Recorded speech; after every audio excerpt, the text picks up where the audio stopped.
What's going on, guys? This is just a quick overview of my feelings towards the Mastermind 2.0 options now that we've kind of had a little bit of time to play with them and have settled in on some insights. What I'm personally playing the most are probably Chaos, Castle, and Cartel. Chaos is just fun in general for the entire idea that you get a new unit set every wave, right? So you can get some really great synergies there that you otherwise wouldn't have. There's been a couple games that I'll probably be posting here soon that I've got 12, maybe 13 different units on the board, which just isn't possible. Even with redraw, is just highly unlikely to be able to do and do consistently. So I think Chaos is as a good niche. The problem with Chaos, though, is like if you don't get that roll and the unit when you need that answer to a long for a long save or what have you, you can sometimes be sitting in no man's land. But it's also important then to have a large variety of units that you can upgrade at any time on the field, which is why I'll have 13 different units by the end of the game. I think Castle right now, after having played with it a good bit today, allows you to have the most scaling potential into late game. If you can get away with the fact that you have 0 income early, you can just see like you'll be even with the enemy most of the time, even with that loss of income. But post 10, you just catapult forward. And so there's been a couple games where it's been relatively close, power scores are even, and I'm able to get investment and castle, or I'm able to do castle plus venture, castle plus creditor, whatever it may be, and that really allows you to more consistently, I feel like, get those positives out on the board in the mid game, right? You get more economy in the mid game because of it. I think Cartel, if you're income sending all game early, has some merit, and I know my face is blocking it, but Cartel, if you don't know, is the 10 income negative 43 after wave 10. I think Cartel has some merit. The problem for me is either you want to go heavy starve with Cartel to make it so that you don't have 43 income to lose, or you want to go heavy income so where you're trying to scale as quick as possible off of those workers, right? That extra 5 gold per wave.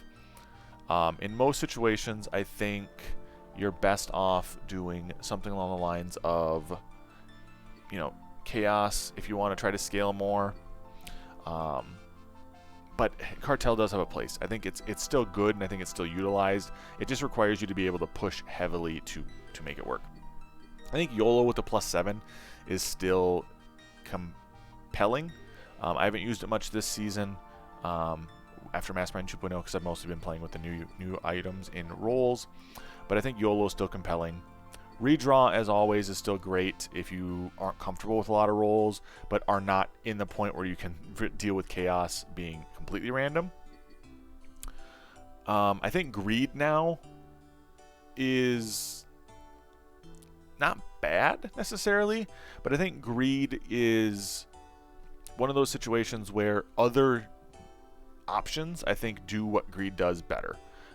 If you greed in most situations, you're probably better off doing Cartel, probably better off doing Castle, for the sole idea that you could get more value out of the Castle or Cartel in most situations. As someone in my chat saying it lacks a bit of flavor now, I do kind of agree with that. There isn't a whole rationale or reason in my head on why you should go something like Greed.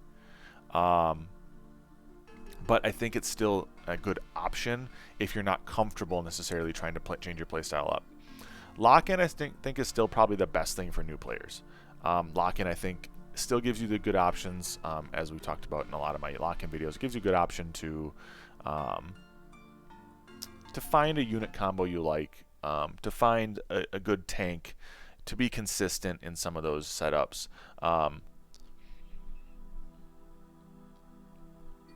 I think that still reigns true.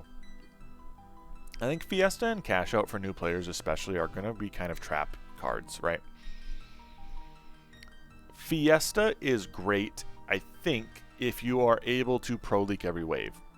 The problem is with Fiesta, you're not always going to be able to pro leak every wave. There might be waves where you're leaking too much. And on top of that, if someone sends you, you're most likely going to leak too much to make that +4 valuable. And in most situations, I just don't think it's worth it. Cash out is an interesting one, I think, because they added the extra 5 gold, so now it's 270. Being able to get something like a Holy Avenger or something of the sort out early is really nice. The downside is, if you show a Holy Avenger, LOD, whatever, it's really difficult to send into that, right? And so people are more than likely going to starve you, which then in turn, you're not getting the value out of having the T6 down early. If someone sees like you went Sovereign on 1, or Holy Avenger or an LOD on 1, and they know they can't get you till 5, 6, 7, like they're not going to send you on 4 or 3. There's no reason for doing that.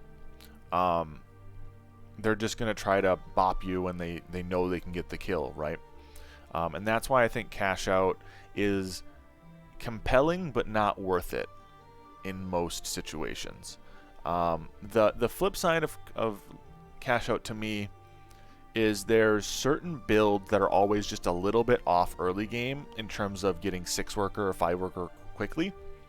And so cash out, I think, in those situations makes the most sense if you can start something like Bone Warrior. I've utilized it to go 6 worker early.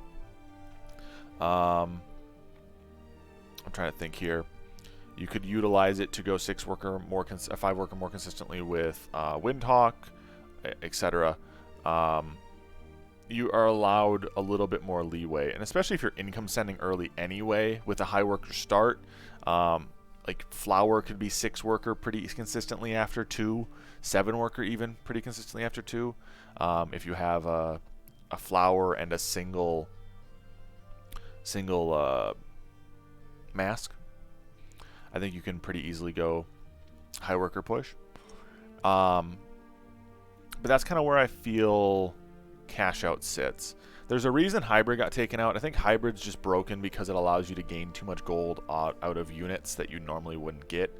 Being able to drop a unit for a net gain of 10 on a wave that you need it can really be detrimental to your ability to leak someone.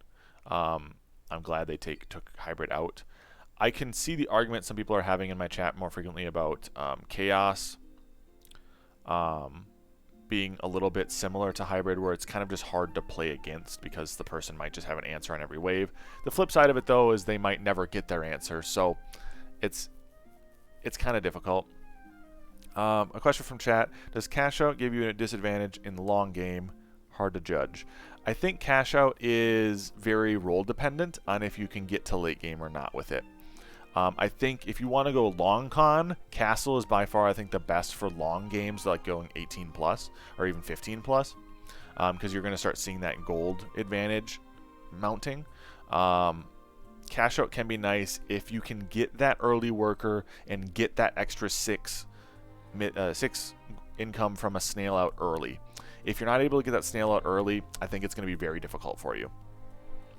But that's kind of my overall rundown, I think, of Mastermind 2.0. I think in most of these situations, I'm a Chaos or Castle or Cartel person. I don't really necessarily like a lot of the other options for the problem of they don't play well with a lot of play styles in some situations. Fiesta doesn't play well for a lot of situations where you need to hold long saves. If they're income sending you every wave, Fiesta can be really great, but as soon as the person saves 3 waves and you can't leak because you don't know when that send is coming, it's hard. Cash out's bad if you don't get a good roll to be able to utilize that extra 20 gold. In my opinion, YOLO at this point can give you too much of a disadvantage in terms of his roll. So at that point, why not go Chaos or even Cartel, where you're going to get more gold early and be able to scale more, but have a more consistent roll base, right? I think it's a difficult thing to point out, and I think everybody's going to have a different preference depending on their play style, but that's just my personal preference that show you guys kind of what I'm thinking, as I kind of get asked this frequently now. So thanks all. Catch you next time. Make sure you like and subscribe. Peace.